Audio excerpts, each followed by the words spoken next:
Ayman Khan here, 4 seconds out with a towering John Hedges at the Mark Tibbs gym. John, so how you doing? Keeping well, thanks, Ayman. Training hard, back into full swing of things. Mate, I'm really enjoying my training at the minute. It's going well. Recovering from injury nicely. Got a nice few rounds in last week, and yeah, I'm back on it this week and sparring again tomorrow. Where are you in terms of the injury? Because I was having a look at your career so far this year. There's obviously boxers want activity. Just the one fight so far this year, looking to get the second one in, which would be great for you. But how do you feel the injuries kind of curtailed your year? I'll tell you what, it was one of them ones, Ayman. I boxed April the 1st, and the reason we took that fight was obviously the Joshua undercard, and I kind of knew the operation was going to have to happen after that fight. So it was, I kind of went into that fight a bit dicky-hearted and not fully fit, but when out of fighters ever fully fit, do you know what I mean? So it was one of them ones. I had to take it. I said to my management, I said, off without anyone knowing. I said, look, this hand's gone. I said, I can get through this fight. I said, but I need to have this op. Had the fight done. A week later was my 21st birthday, and then I went and had my surgery on my birthday. So it made sense to do it straight after a fight than be inactive and then have it done, if you know what I mean. At least I had a bit of hype through the fight, got paid as well, so I could afford the operation, and that is half of it at this level. You ever had surgery before? Broken arms here and there, but that's NHS, they cover the cost. But going private, I hope I don't have to go again, to be honest with you. Not a great experience. The surgery went unbelievable, but the money side of things, I never want to see a bill like that again, unless I've got a nice car sitting outside. It's part of the game, I guess. Just in terms of like your rebuild, was there a period of like getting the confidence back in the shots when you were throwing, never kind of maybe a little bit doubting it, like getting over that barrier? Exactly what you just said there. I was going into fights, and I'll be honest with you, I had this injury since my debut, from the debut. And it was just like every time I'm going into a fight, I'm pulling me backhand. Obviously, I had a really good knockout. The one what they all call the showroom knock, and it got real good views. After that fight, I had to have about 8 weeks off the training. I was doing normal training, but I couldn't punch. What people didn't see is every time I was really rotating my backhand, it was killing my hand. It was just completely obliterating it.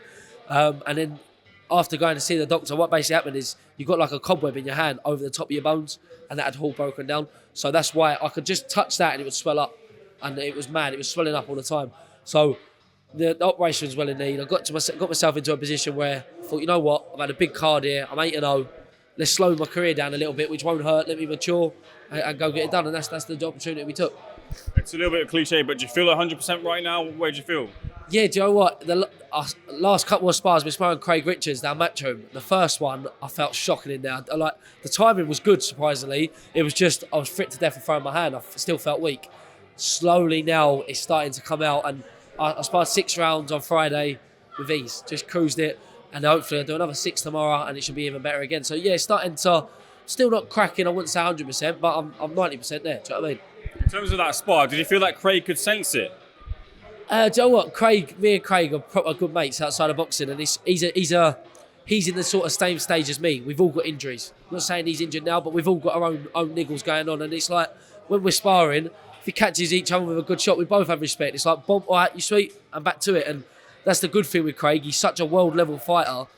He can learn things without sticking on you. Like, I believe I can do the same. You don't need to blow everyone out in sparring. It's there for a reason. So it's like me and him, we'll work on different things, and it's proper, what I'd say, technical, high-level rounds. And I feel like I benefit loads from them. What's likely then in terms of us seeing you next in the ring, and what sort of fight can we expect to see you in?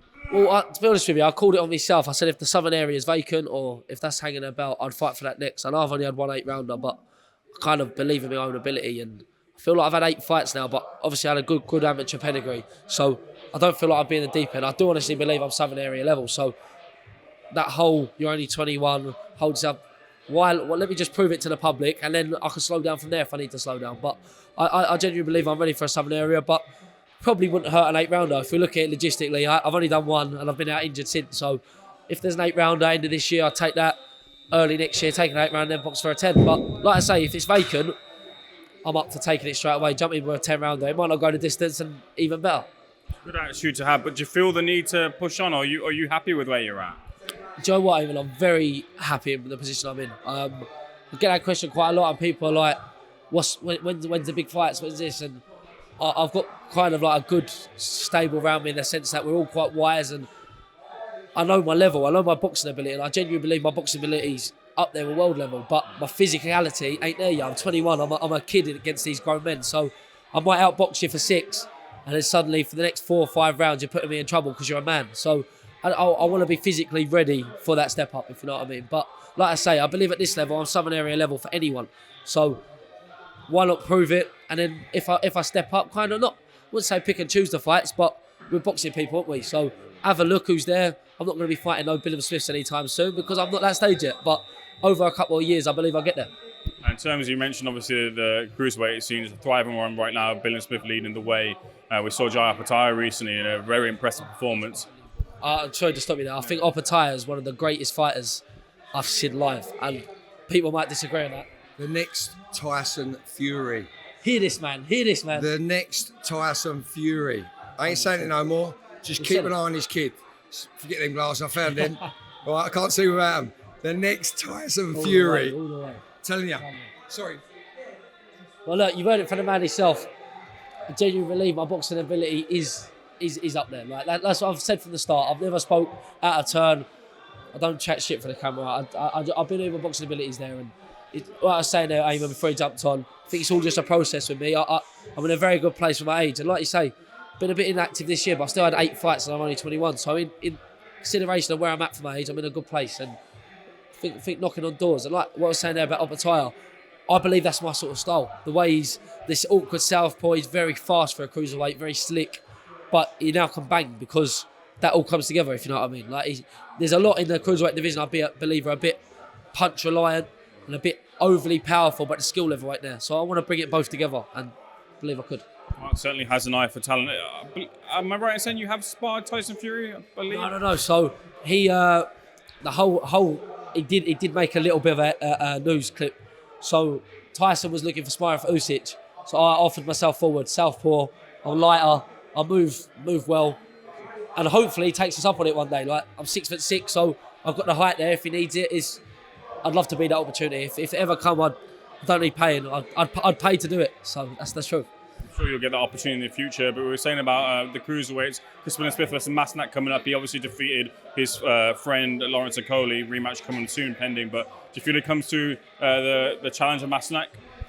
Yeah, I do. Do you know what? I didn't actually know a lot about that Masnak, and I watched the video of him just shadowboxing, and I thought, oh mate, this man is gonna be a walkover job. Then I went and box tracked him.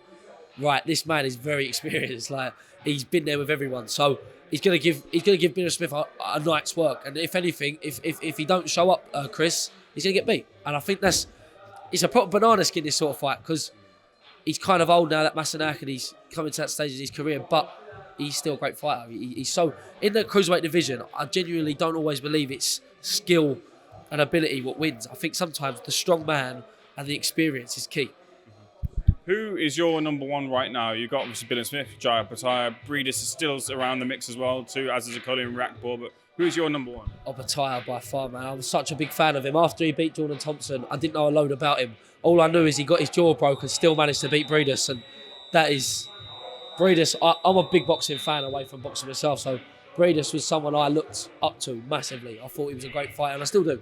But the way Opetaia done that with a broken jaw, and then goes on to fight 6'7" Jordan Thompson, and Jordan is unbelievable. When he outboxed Jordan, he didn't just fight him; he outboxed him, and he's 6'3" Opetaia. Like, so, I think Opetaia just shows you if you've got that world level skill and ability, you can beat anyone. Like he's a great fighter. Great fighter. Fighter indeed, as is yourself. Mark was calling you the next Tyson Fury. We saw the recent Tyson Fury a few weeks ago in a bit of a mix in the muddle. Got through the fight with Francis Ngannou, edged it for my card and a lot of people. But a lot of people were saying that he didn't win the fight. I wondered, did you see it? What was your take on what was a great spectacle, but Tyson Fury coming through and just about, I guess? Yeah, it weren't a good day at the office, let's be honest. It weren't a good day for Tyson. Tyson's my role model in boxing and always has been from a baby.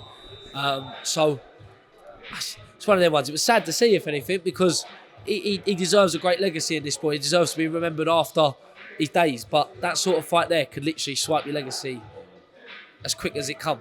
So it's one of them ones. I thought Tyson won, to be honest with you. I think we all kind of got a little bit over ourselves because of how good Ngannou done. But in a boxing fight, I genuinely believe Tyson won. Couldn't really say Ngannou won a lot of rounds other than the knockdown.